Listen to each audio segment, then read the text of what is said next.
Hello good morning सगळ्या ताईंचे खूप खूप स्वागत आहे माझी सई या यूट्यूब चॅनलवरती। चला तर आपलं सकाळचं डेली सगळ्या महिलांचं काम असतं तर तुळशीला पाणी घालणं, सूर्यनारायणाचं दर्शन घेणं आणि त्यानंतर आपली बाकीचे कामाला सुरुवात करणं। तर अशीच माझी ही दिवसाची सुरुवात होते आणि असं फ्रेश वाटतं देवपूजा वगैरे झाल्यानंतर, तुळशीला पाणी वगैरे घातल्यानंतर आणि झाडांनाही थोडंसं पाणी टाकायचं। तर उन्हाळ्यामध्ये तर पाण्याची खूपच गरज असते झाडांना, तर तेच माझं चाललं होतं। त्यानंतर मम्मी आली होती तर इकडे मम्मीकडे, तर आज छान मस्त मेजवानी करणार होतो। तर आज ठरवलं होतं आणि गुळ आंबा सौरभ भाऊला खूप आवडतो तर मग गुळ आंबाही करायचा होता। तर मागे जो गुळ आंबा केला ना तो संपून गेला कारण सगळ्यांना खूप आवडतो गुळ आंबा आणि आता ही पुन्हा करायचं होतं। आता आपण म्हणजे कैऱ्यांचं सीझन असलं, आंब्याचं सीझन असलं की तेव्हाच आपण गुळ आंबा करतो। नंतर आपल्याला हेच सीझनमध्ये सगळे काही जे सीझन असतो ना त्याचे सगळे फळं वगैरे खाऊन घ्यायचे। तर इकडे गुळ वगैरे बारीक करून ठेवलेला होता आणि कैरी वगैरे पण किसून ठेवलेली होती। इकडे वहिनी मस्त गुळ आंबा करत होत्या साजूक तुपामध्ये, मस्त आहे ना। कैऱ्यांचा किस मस्त भाजून घेतला होता आणि त्यानंतर त्यामध्ये गुळ ॲड केला, थोडीशी वेलची वगैरे टाकली आणि त्यानंतर दालचिनी वगैरे। तर खूप छान मस्त झाला होता गुळ आंबा। तर बऱ्याच ताईंनी तर चला पुढेही तुम्हाला बऱ्याच ताईंनी विचारलं होतं की तुम्ही रोटी करतात, नान करतात, त्याची पण रेसिपी शेअर करत जा। तर आम्हालाही करून बघायची आहे। तर पुढे तुम्हाला नानची रेसिपी हॉटेलपेक्षाही छान असे घरच्या घरी आपण नान करू शकतो, तर तीही रेसिपी तुमच्यासोबत शेअर करते। तर पुढचा व्हिडिओ स्किप न करता बघत राहा। तर हे बघा मस्त गुळाचं पाणी झालं होतं तर मस्त आता शिजून देतो आणि शिजल्यानंतर तो पुन्हा असा घट्ट होऊन जातो। चला तर आता इकडे मैदा घेतलेला होता कारण आहे ना, म्हणजे नान करण्यासाठी ना मैदा भिजून ठेवायचा, त्यानंतर मग लाटायचा। जेवढा भिजेल ना तेवढे नान छान। तर सफेद तीळ टाकले होते, थोडासा ना सोडा खरं घेतला आहे आपला खाण्याचा सोडा, तर तो टाकला, चवेपुरता मीठ टाकलं। तर इकडे मीठ वगैरे त्यानंतर आणि त्यानंतर दही टाकलेले आहे आणि थोडंसं दही टाकायचं, त्यानंतर थोडंसं पाणी, दही पूर्ण पिठामध्ये मिक्स करून घ्यायचं। त्यानंतर थोडं थोडं पाणी टाकून मस्त छान मैदा मळून घ्यायचा कणिकप्रमाणे आणि तो त्या कणिक म्हणजे मळल्यानंतर त्यावर एक झाकण ठेवायचं आणि छान मस्त भिजू द्यायचा। जेवढं आपलं हे पीठ भिजेल ना तेवढे आपले नान असे मस्त आहे ना फुगतात, एकदम छान होतात। हॉटेलपेक्षाही छान घरी नान तयार करतात। चला तर पीठ वगैरे भिजून ठेवलं। इकडे आम्ही साड्यांचे व्हिडिओ वगैरे शूट करत होतो। तर आपल्या मायलेकी साडीज कलेक्शनमध्ये खूप छान मस्त ऑफर लागलेली आहे, नक्की व्हिजिट करा तुम्ही, कारण ऑफर असले की संधी सोडायची नाही, ऑफरचा फायदा करून घ्यायचा। तर आता आपलं मदर्स डे येतोय तर आईला काय गिफ्ट घ्यायचं आणि सगळ्यांना माहिती आहे सगळ्या आयांना साड्या खूप आवडतात, तर तुम्हीही तुमच्या आईसाठी साडी खरेदी करू शकतात। तर नक्कीच तुम्ही मायलेकी साडीज कलेक्शनमध्ये व्हिजिट करा आणि साडी खरेदी करा, कारण छान मस्त ऑफर लागलेली मदर्स डे निमित्त। चला त्याबरोबर मग नान केले होते, नानची रेसिपी तुमच्यासोबत शेअर केली आणि छान मस्त आज काजू करी करायची होती। नेहमी आम्ही पनीरची भाजी करतो, आज मस्त काजू करी करायची होती। चला इकडे काजू वगैरे थोडे ना फ्राय करून घेत होते। तर काजू करीची काही रेसिपी शेअर केली नाही, बघायची असेल तर कमेंटमध्ये नक्कीच सांगा।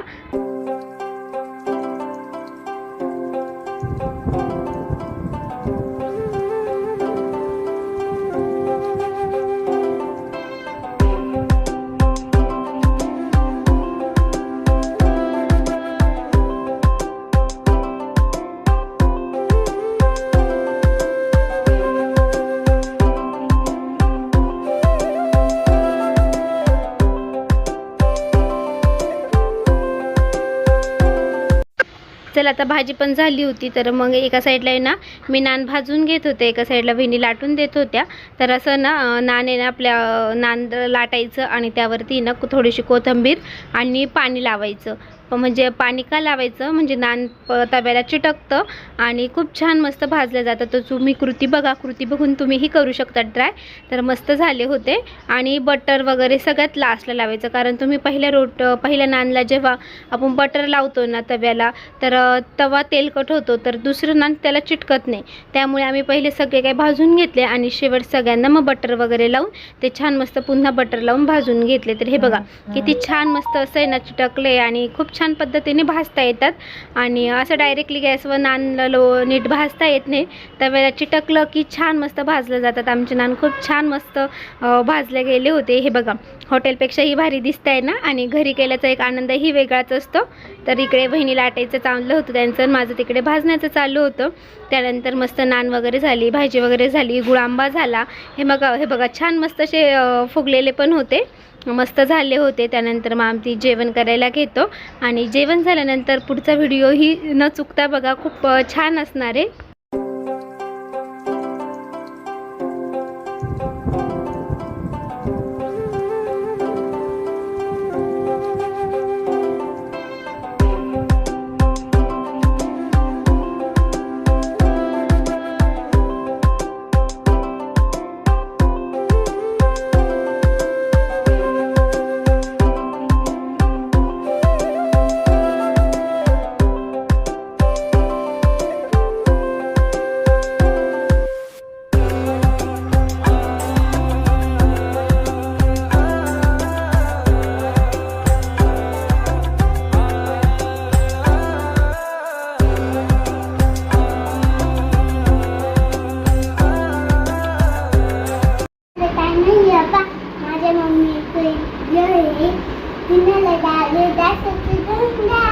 घाला का असं घेऊन जा.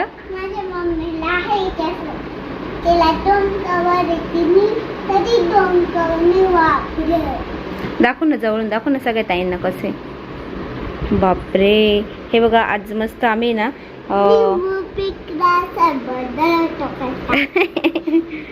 सईच्या आहे ना फोटोचं कवर मागवलं होतं बनवून ऑनलाईन. तर हे ग्लास हे खूप छान वाटतं. आणि तिने बघितल्यानंतर कशी रिॲक्शन होती? कसं, तुला आवडलं? नाही, तुला हे आवडलं का? तुला हे आवडलं का? कसं आहे? छान, मस्त आहे ना. आता काय करायचं आहे? निंबू सरबत, निंबू पिकला सरबत काय द्यायचं? लिंबू नाही, लिंबू पिकला आहे झाडाखाली असं म्हण. निंबू पिकला झाडाखाली, कोण बसलंय झाडाखाली? सई बसली झाडाखाली. हा बसलाय. हा का? तुला जेवण नाही करायचं का? टमीतलं बसलंय का? लिंबू सरबत पेने कॅच कर कॅच. ए ताईंना मी लिंबू पाणी करायला राहिले खायला या. मी माझ्या हाताने रोज लिंबू पाणी करते. रोज करते का? आज करते? काय काय केलं? लिंबू पाणी कसं करायचं सांग. आधी साखर टाकली, नंतर मीठ टाकलं आणि नंतर पाणी टाकलं. आता मिक्स करून द्यायचं थोडं आणि नंतर लिंबू टाकायचं. लास्ट मध्ये वतायचं, झालं लिंबू पाणी पिऊन द्यायचं. ओके, आता सगळ्यात ताई तुझं ऐकून करतील बघा आता. छान छान. आणि तू सगळी साखर मेल्ट होऊ दे. हलव चांगलं, हलव हलव ना. सगळ्यांनी सईच्या हातचं लिंबू पाणी प्यायला या. हो ना सई? कोणासाठी करते तू लिंबू पाणी? सईसाठी करते का? बापरे. अजून चला, तर सईसाठी ना हे छोटंसं कपाट मागवलं होतं मी. तर सईचे ना डेली यूजचे कपडे वगैरे ठेवण्यासाठी. कारण आता इतके कपडे झाले ना, कपाटामध्येही जागा नाही आहे. तर 500 का 550 रुपयाचं आहे. फ्लिपकार्टवरून मागितलेलं होतं मी ते. आणि मग ते आज मिस्टरांनी जॉईन करून दिलं. बरेच दिवसापासून आलेले होतं ते, पण जॉईन करायचं राहिलं होतं. तर मग आता त्यांनी मिस्टरांनी जॉईन वगैरे करून दिलं. आणि सई म्हणते सगळ्या ताईंना दाखव कसं आहे, कमेंटमध्ये नक्की सांगा. पण बाहेर आहे ना थोडंसं काम चालू असल्यामुळे आवाज येत होता, त्यामुळे मग म्यूट केलं होतं मी. हे बघा मस्त असे कप्पे आहे आणि छान मस्त मग मी सईच्या सगळ्या काही कपड्यांच्या घड्या वगैरे घालून घेतल्या आणि सगळं लावून दिलं. हे बघा छान मस्त सेट झालं खूप. आणि एक कप्पाही उरलेलं होतं, म्हणजे 2 कप्पे उरले सईचे कपडे फक्त डेली यूजचे. लग्न वगैरे कार्याचे ड्रेस ना मग मी कपाटामध्येच ठेवले. फक्त म्हटले डेली वेअरसाठी, म्हणजे तीही घेऊ शकते. आणि बेडरूममध्ये मग असल्यानंतर रात्री नाईट ड्रेस वगैरे वेअर करायला तिला सोपं. अशा पद्धतीने हे घेतलेले 500 का 550 रुपयाचं आहे. आणि त्यानंतर मग मी पण लिंबू पाणी वगैरे घेतलं. आणि त्यानंतर मग स्वयंपाक वगैरे झाला आमचा. चला मग इथंच आजच्या व्हिडिओची एंड करते. आजचा व्हिडिओ कसा वाटला कमेंटमध्ये नक्कीच सांगा. व्हिडिओ आवडला असेल तर व्हिडिओला नेहमीप्रमाणे लाईक करा, शेअर करा, सबस्क्राईब करायला विसरू नका. अशाच छान व्हिडिओसह लवकर भेटू. तोपर्यंत सगळ्यांना बाय.